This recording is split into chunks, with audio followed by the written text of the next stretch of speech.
Ladies and gentlemen, thank you so much for watching, tuning in, wherever you may be tuning in, wherever you may be watching from. We appreciate it. This is I Am Mastermind. And as you know, every 30 days, every month, we bring you thought-provoking ideas that shift your paradigms, that shift your life, that change your life, and increase your goals. That's what we're all about. Today, we have a special guest. His name is Chris Wynn. I'm not going to give it away. But of course, we always have Taha Habib and Abraham Carranza. So tonight, a very, very special I Am Mastermind. Without any further ado, let's bring him out. Okay. Thank you.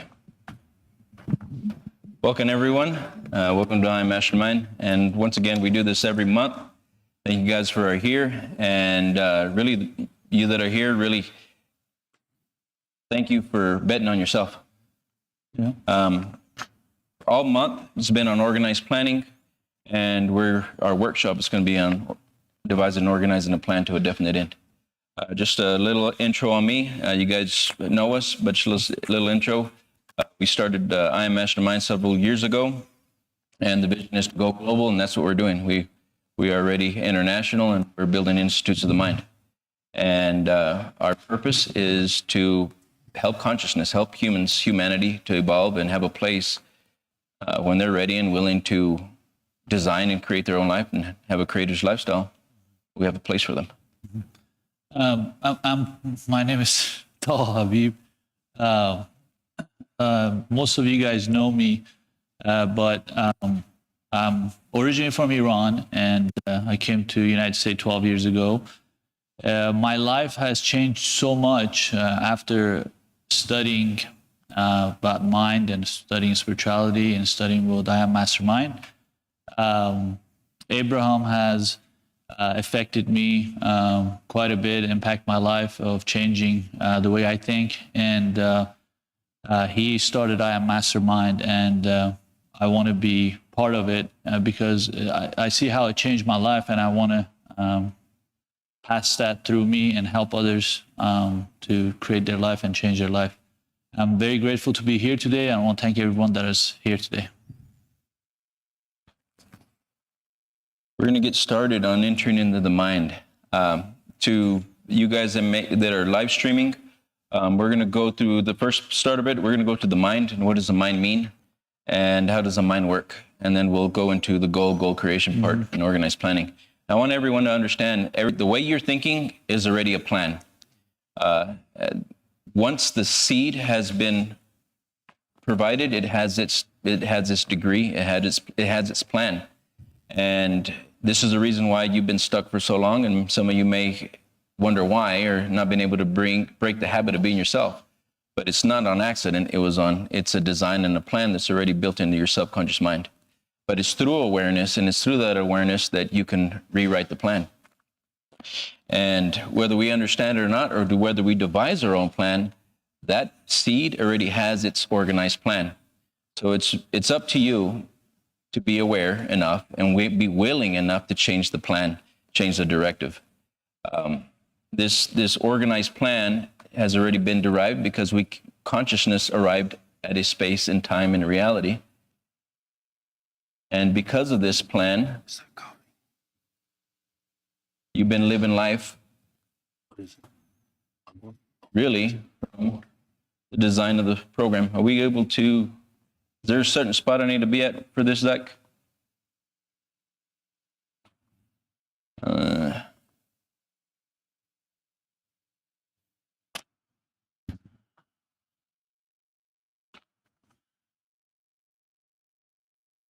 Okay. Now, I'm going to touch lightly, just a little bit on the progress. This has been a work of inner work. I wanted to get out of a way of thinking. I knew that we had consciousness, and I knew that we also had a lower side of our consciousness and a higher side of our consciousness. And I've always had something that was always guiding me. I believe there's a creative force that's always guiding each and every one of us. And what I've been more tapped into, leaned into, is more the higher side. And of course, we go back to the lower side of our consciousness, but really tuning into the higher side. And when we do that, we aspire to greatness. And it's success is not normal, and we'll show you why. The institute is I Am Mastermind. And again, I Am Mastermind means the I am from within. Each and every one of us has that perfection. Each and every one of us. All of us were born perfect. It's the ideas that we use or how we interpret the ideas, and then we create reality from those ideas. But our I am factor is perfect. So what spirituality, what consciousness was wanting was the introduction of the personal factor. That's who I am is. And mastermind, each and every one of us was a mastermind. Now, we can take a mastermind as a collective, as a group, to work to a definite end, to organize a plan, to execute a plan, and bring men and women together to a definite end, create a goal, to create a vision. But individually, we are a mastermind. Individually, we are a mastermind. Conscious or unconsciously, we're still creating our reality. In all things, there's always a center, and then there's an outer ring that surrounds us. In all things, there's a center, the nucleus, the raison d'etre of the whole thing. And then we see the outer ring, which is our what? People, places, plots, circumstances that surround us. So through this process of researching and understanding, I fell upon several books. One of them was Think and Grow Rich. It was really the laws of success, and then I moved into Think and Grow Rich. The laws of success were written by Napoleon Hill, and there's a documentation of some of the most wealthiest men in the world back in the early 1900s, 1800s. And these men were researching and studying something. But this information goes beyond that time. But I'm going to stick with from here forward. I was studying older books as well and looking for who I am, what I'm here to do, why I'm here. And through this process, I started to change. I started to evolve. I started to grow and do things that I had no experience of doing. And again, I go back to I was being guided by an internal guide. And here we have a quote from Andrew Carnegie. While I was performing the 20 years, Napoleon, while I was performing the 20-year task of research, which I had undertaken at Mr. Carnegie's request, I analyzed hundreds of well-known men, many of whom admitted that they had accumulated their vast fortunes through the aid of the Carnegie secret. Among these men were, anybody know? Yep. Rockefeller. This was his mastermind group. Rockefeller. First Rockefeller that started the Rockefeller Empire. Edison. Well done. Who else? Invented the light bulb, many other inventions. What were they studying? Tesla. How were they thinking? Ford. Ford, Belt of the Earth, first Ford. All these men were thinking and studying certain information. And each and every one of them's imagination, when you start to look at where they went, their mind was already tuned in to do something global. Interesting. Huh. Ford, Rockefeller, Edison, Burbank, several of these men were studying this information to a definite end. Everything I do, I'll do on purpose. Everything I do on purpose to a definite end.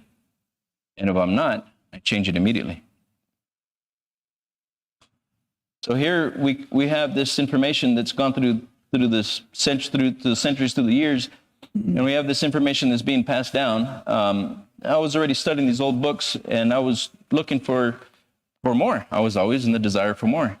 And studying many different books, and in business already, and I wanted to help people.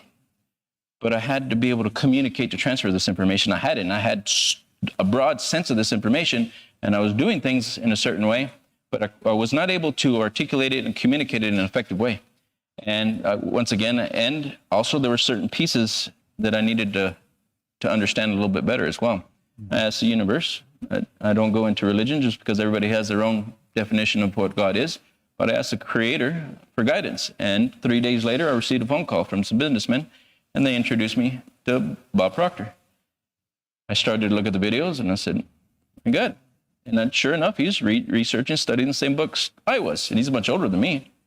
Now, through this process, I ended up catching a plane, went to Toronto to go meet him on purpose. Why? Because I knew he was studying the same material, and he was older than me, and he went and studied with who? These men. What did he do? Well, he broke into this information. I won't go to all the stories, but he as well had a mentor, and these mentors have the Napoleon Hill Foundation, Earl Nightingale, Andrew Carnegie, Bob. I went to go study with Bob so that I could bring this information back so that we could teach our people within our company. I wanted to help people. I knew how to earn money. I knew how to attract money. But now, how could I help somebody else do that? How could I help somebody else do that? So here we go into the introduction of the mind, and what does the mind mean? Before you go there, Abraham, I want to tell a story real quick about conversation you and I had first time about Bob Proctor. So Abraham came to me and said, hey, I've been studying a lot, and at that time I had some issues with my business, and I was working really hard. And actually, one time I almost had a heart attack. I don't know if you remember or not. You came to the ER in 98 and Quaker. And because I was overweight and I drink too much, and I wasn't feeling really good because I worked really hard. And he kept telling me, he says, hey, I've been studying for a while, and he was wanting to communicate with me, but he said he found a guy that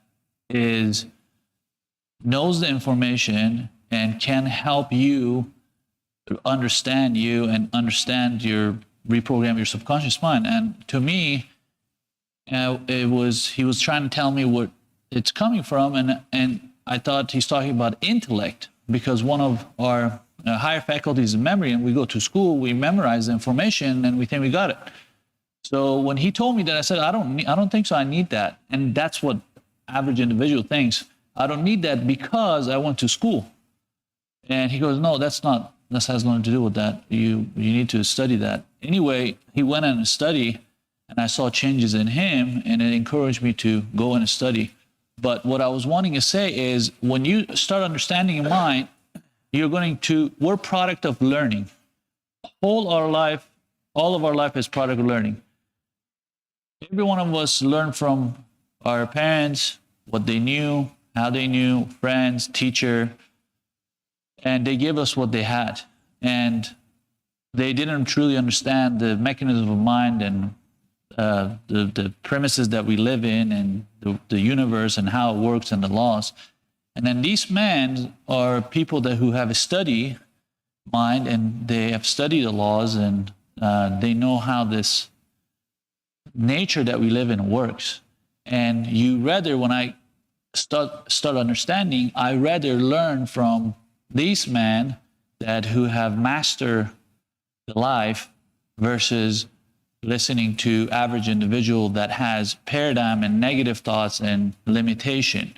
So you have to ask yourself, when it comes to this, who do you want to learn from? Because you're always learning in your environment. You want to learn from these men that have been studying for past 300-500 years and have compiled information, and you can learn from, or you can just keep doing what you're doing and what you learned and keep gaining the result that you have. Yep, right on target.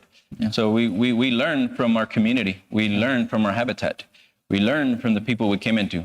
The mind, our mind, my mind, is creative by nature, but it's also been programmed to think in a certain way.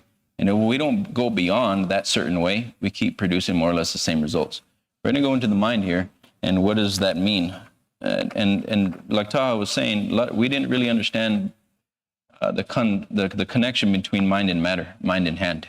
And the better we have a better understanding of our mind and our hand, the better we'll understand the nature and its course. Mind and matter is a movement, and one's the cause and one is the effect. Science is normally putting their finger on the effects, and then they're getting closer to the cause. But when you get closer to the cause, you're getting closer to going back to theology, right? So we're connecting the two together, and it's the science of the mind. What is the psyche? Psyche means mind, but it's unseen. And this is why it's so hard for people to put their finger on it, understand it, comprehend it, teach it. And even us within ourselves, it's so hard for us to understand ourselves because it's unseen. You don't see the thought. You don't see the thoughts, right? You see the expressions and the results of the way you're thinking, but you're not seeing the unseen force. Now, this mind is a movement, and the brain is the motor. The brain is an electronic switch station. It's a broadcasting and receiving station. Now, as I began to think and imagine and look, I would find accident? No. I found this information because I was looking for it. I was looking on purpose, for my purpose. So, broadcasting and receiving. So the brain is an electronic switch station, and we can broadcast and receive information, but only by broadcasting. That means by releasing an idea. We had visions. We worked on our visions. We would broadcast, and then we would receive, and we'd get ideas. And everybody does this, do we not? Yeah. Accident that we get the ideas that we get? No.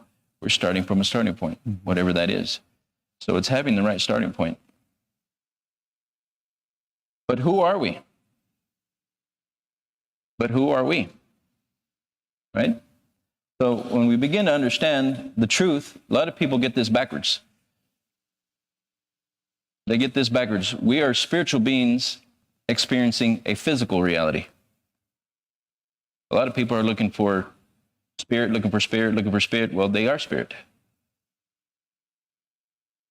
They think they're a physical body, and they want to get closer to the spirit, but they always were spirit.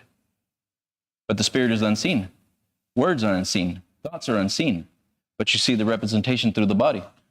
So now, when we get things in the right order, we begin to understand, well, we're spiritual beings experiencing a physical reality. That's why we have a body. We don't say am foot. We say I have a foot. We don't say am hand. We say we have a hand. So therefore, who is I am? So when we start to distinguish the difference between I am and then programming, I am and the culture, I am the time period I came into, I am their ideas, I am their perception, I am race, religion, all the ideas of the timeline. What you're doing is you're getting integrated with what? All of their ideas. And guess what your starting point is? That. And if we don't understand that, we're experiencing life, but we're truly experiencing the ideas from that body, from their beliefs. Our spiritual DNA is perfect. It's the ideas that we use that need to be reworked. When we talk about that, something that I want everyone to understand is your bigger part of you that is unseen is your spirit. And most of people don't understand that, and they relate themselves a lot with the identity that it's been given to them. Just what Abraham mentioned, depending on the time you came in, depending on the family you have, depending on which part of the world that you were born in, and who have you interacted with, and what perception you picked up through from birth till now, that has built your identity. And unfortunately, a lot of people think that's what they are, and they see only the physical side of them. But the bigger side of them is their spirit that is unseen. And when you understand that the spirit is the spirituality is, spirit is omnipresent, omnipowerful, and why we're here and what we're living in this house, which is our body, things start changing. You start having a better understanding of who you are and why you're here. As we were going to the study, organized planning, well, there was already a plan already involved. As we took on their ideas, we took on their group habit. That's a habitat. And you look, the average individual will go their whole life, and if they still remain within that group habitat and they don't rewire and refire new neural pathways, they stay right on plan. Accident? No. Right? So this fire mechanism, if there's no intervention, and that's what I always say, what is intervention? It's a higher consciousness of a higher order, and it's always happening. Intervention is how many times does a little kid want to jump higher and run faster? Who is that? The higher side of you wants to grow. How many times did the little child run and fall? And how many times did he get right back up? Why? Because he wanted more. He knows us more. How many times is it in your life have you gone through where you're wanting more and do more, and then something that says you can't do that? Who do you think you are? But you don't argue back with that. You just listen. You just go on about what he said. Who was that? Well, that goes back to the programming. So I'm going to touch on this lightly, and then we'll come back through it as we go through the goals. In everything, we need understanding. We have a conscious mind.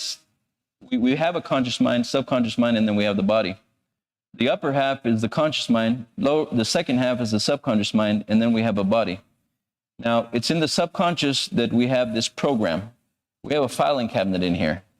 In this filing cabinet, we have the group culture, massive information. So as we think, this is an illustration. Again, if we don't know what the mind is, if we don't know what energy is, we don't understand it. But it's through an image that we can understand energy and how it works. We identify and we think in images, so we need an image. If I say the mind, majority of the people don't have an image of the mind, so it's hard for you to reason and relate to how this mechanism works. But if we go to this image, we can understand we have a conscious mind, which is our intellect. We have a subconscious mind, which is how we feel and how we think. And we have a what? A filing cabinet, a register. This is a massive information from 0 to 7 was programmed into us, dialed in. And then we have a body. Taha, you want to go into